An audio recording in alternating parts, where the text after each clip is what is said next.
Você já parou para pensar quantas coisas mudaram aí, gente, ao longo aí dos anos? E mudaram aí para facilitar a nossa vida, né? Sobre isso que a gente vai bater um papo agora com o Ricardo Aloísio, que é gerente de tecnologia e inovação para a indústria do Senai, e ainda o analista de mediação museológica, Rafael Pereira. Muito bom dia, sejam muito bem-vindos.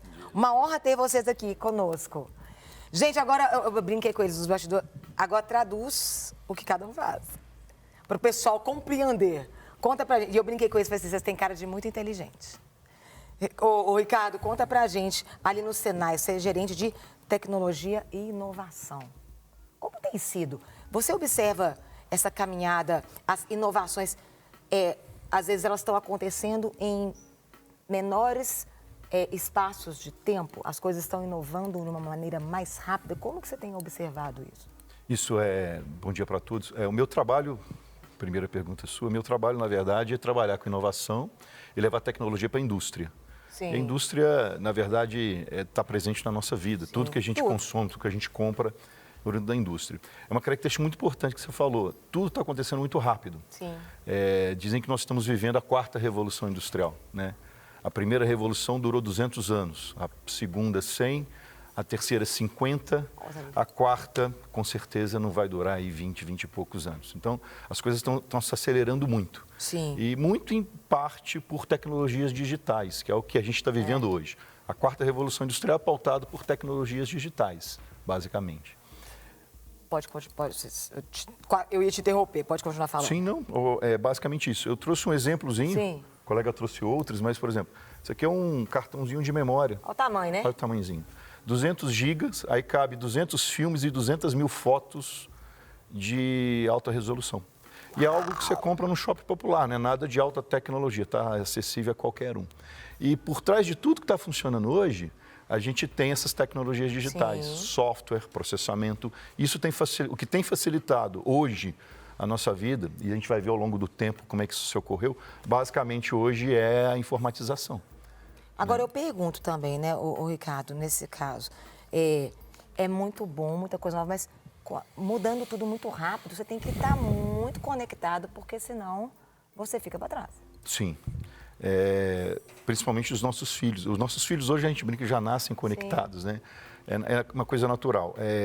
Como essa quarta revolução vai ser muito rápida, quem não ficar muito ligado nela vai ficar para trás. E isso é muito crítico, porque nós estamos falando de emprego também. Sim. Então, o emprego, ele também muda com a tecnologia, como aconteceu ao longo dos tempos. Sim. E não vai ser diferente hoje. Sim. Rafael, conta para analista mediação museológica. Agora, traduz para a gente também, para a gente entender. Bom dia a todos. Bom dia. O analista de mediação museológica nada mais é do que uma junção entre um analista de projetos culturais e um educador, né? Só que dentro da área de museus. A gente trabalha com um acervo histórico que vai contar sobre a nossa sociedade, sobre a história do trabalho no Brasil, e a nossa função é tornar isso acessível para o público, né, seja na comunicação desse acervo, né, preparando a exposição para o público compreender um pouquinho essa trajetória, que tem muito a ver com o desenvolvimento tecnológico. O trabalho passa por isso, né, passa pelas fontes de energia, né, passa por essas revoluções todas. E como que a gente conserva esses objetos, né, cuida de um acervo que é patrimônio nacional. O acervo do SESI Museu de Arte e Ofício é um patrimônio, um bem público nacional. Eu queria te perguntar, Rafael, hoje, né, como até o Ricardo comentou, já nasce conectado. Tem coisa que às vezes você deve mostrar no museu que a pessoa, o que é isso? Ela não consegue nem ter a menor ideia que aquilo era algo que hoje tem o mesmo nome, porém é completamente diferente. Absolutamente. Como que é lidar com isso, né? Porque tem coisas que a gente ainda pega muita coisa antes, você ainda lembra, da minha avó, da minha bisavó, mas tem gente que não pega nada. Exatamente. Tá chegando agora, não viu. A história é um processo, né? E a evolução das ferramentas que a gente usa também acompanha, né, esse processo. Então, vai ter objetos que hoje a gente tem com o mesmo nome, com a mesma função, mas funcionavam com tecnologias bem diferentes. Alguns objetos, as pessoas bem mais novas, né, as crianças que já estão imersas em tecnologia, conseguem fazer uma relação direta, mas tem outros não. Tem outros que são muito, mas muito diferentes mesmo do que o objeto se apresenta hoje. Os objetos que a gente trouxe, por exemplo, a gente vai conseguir fazer essa relação bem fácil com 3 deles, porém um outro é um pouquinho mais distante da nossa realidade hoje. Nós vamos querer. Nós vamos querer saber tudo, todos os detalhes. Ô Ricardo, quando eu fico pensando, até para vocês dois, eu falo que a gente nasceu sem nada e vai morrer, não vai levar nada. E tem sido às vezes, tão difícil lidar com tanta coisa. Como que vocês param para pensar a respeito disso? Nós estamos correndo atrás de tantas coisas, mas, na verdade, não vai levar nada disso. A gente realmente não vai levar. Se não souber lidar com isso, a gente acaba se perdendo na caminhada. A gente não vai levar, mas a gente tem que pensar no legado que a gente vai deixar. Sim. Então, para as gerações que estão vindo. Então, a vida dos meus avós, em termos físicos, inclusive, foi muito mais difícil que a dos meus pais. Sim. A minha foi muito mais fácil que a dos meus pais e eu acredito que dos meus filhos vai ser. Então, a gente não leva nada de fato, mas a gente tem que sempre pensar o legado que a gente vai deixar, tecnológico. Sim. E um legado bom, tem que ser um legado bom. Um legado ruim, ele não é muito bacana. Mas a história mostra que isso é um processo natural, né? O pessoal fala, como que eu vou lidar com tanta tecnologia? Se a gente observar, a gente já lida com essa tecnologia e nem percebe. Sim. A gente nem percebe, né? Meus pais trabalhavam até às 5 da tarde, a gente trabalha 24 horas. Não, celular a todo assim, momento. Porque tem gente que fala assim, como eu vivo sem celular? Vamos dar um exemplo, uma pessoa que não gosta de WhatsApp. Você fala assim, você é alienado. Porque se a pessoa não se encaixa, ela vai se sentir... Exato. Marginalizado. E às vezes isso pode se torna um peso para uns, né? E outros ter que estar correndo atrás disso. Outros é um peso para uns e é uma ferramenta imprescindível para outros. Mas é uma coisa também natural. Isso ao longo dos anos, isso aconteceu nas outras revoluções também. Então é só a gente se adaptar. Não é para todo, nem toda tecnologia é para todo mundo. Isso que tem que ficar muito claro por aí. Importante. E complementando aí a fala do Ricardo, né, uma das formas que nós encontramos enquanto sociedade para lidar muito com isso é a existência dos museus. Né, onde a gente vai guardar esses legados, né, tanto positivos, né, quanto alguns reflexos não tão positivos assim. Sim. Por exemplo, no museu que fala do trabalho, a gente, né, vai contar mais de 250 anos da história do trabalho no Brasil. A gente pensa todos esses processos tecnológicos, mas a gente pensa também nas pessoas que usaram esses objetos, né, como que foi a relação do ser humano com o uso daquela tecnologia, ali, daquela ferramenta, daquele processo de trabalho, daquele ofício. Então, as pessoas também valorizarem mais, né, as coisas que tem, porque acha que é tudo muito fácil e não imagina de onde, como é que foi esse processo. Tem uma pergunta chegando aqui lá de Peruíbe. Onde é Peruíbe, gente? Me conta aqui, responde aqui, ô Tiago. Esse cartão de memória vende no Brasil? Vende. Isso aqui, na verdade, eu comprei no Shopping Popular. Tá lá, não é o mais moderno. São 200 gigabytes. 200... São 200 mil fotos ou 200 filmes que eu gravo aqui. Comprei no Shopping Popular. E não é o mais moderno, não é o mais... com capacidade, está com coisa muito mais avançada ainda. A gente vai voltar para bater um papo, ô Ricardo, mas eu vou... Rafael, você trouxe alguns objetos ali, vamos dar um pulinho ali? Sim, trouxemos. Fazendo favor, para você mostrar o que você trouxe. Bom, eu trouxe apenas 4 objetos, né, de um acervo de mais de 2.500 peças, né, que existe no SESI Museu de Artes e Ofícios. E trouxe objetos bem fáceis do nosso telespectador aí identificar e imaginar o tanto que a tecnologia, né, esses novos processos que até o Ricardo falou, o tanto que vão influenciar no cotidiano das pessoas. Então aqui a gente tem um ferro, a brasa. Então, imagina só a dona de casa aí, né, ou uma passadeira profissional, uma lavadora profissional, né, utilizar hoje um ferro assim, né, pesado. E mostra pro pessoal, porque ele abre, né? Ele gente, abre, eu lembro disso. A gente eu vou tem precisar, até luva. Tem que colocar luva porque o nosso acervo ele é patrimônio histórico, né? Olha, então a gente precisa preservá-lo ao máximo possível. Ó. Olha aqui você colocava a brasa dentro. Tá dando para ver? Tá dando para ver? Levanta será? só um pouquinho, assim. Isso. Colocava a brasa, né? E as pessoas passavam, esperavam um pouquinho, tinha que ficar soprando para poder a brasa ficar bem quente, né? Então tem um buraquinho detalhe, ele aqui é atrás. pesado, né, gente? Pesado, deve pesar aproximadamente aí uns 2,5 kg, mais ou menos. Lá no museu a gente tem ferros maiores que esse, inclusive, que pesavam cerca de 4 quilos. Os industriais, antes de serem tão modernos, né? Deviam ser muito pesados para o pessoal manusear. Vai ter determinado tempo da nossa sociedade onde a gente não vai ter esse volume, né? Igual uma Entendi. indústria oferece na produção ou mesmo na execução de serviços. Sim. Mas tinham as lavanderias profissionais lá no século XIX, final do século XIX, início do século XX. Então, com certeza, era mais pesado. Quanto maior, mais ferro, mais, né, temperatura ele consegue preservar para Você passar. tá vendo aí, esse ferro aí, ele na casa da minha avó tinha. E aí depois, né, ele acabou virando um enfeite na porta. Um peso de porta. Peso de porta! Ô, gente! Sim. Lá no museu, a gente, né, lida com objetos do trabalho. Então, são ferramentas muito simples que várias, né, são encontradas nas casas das pessoas.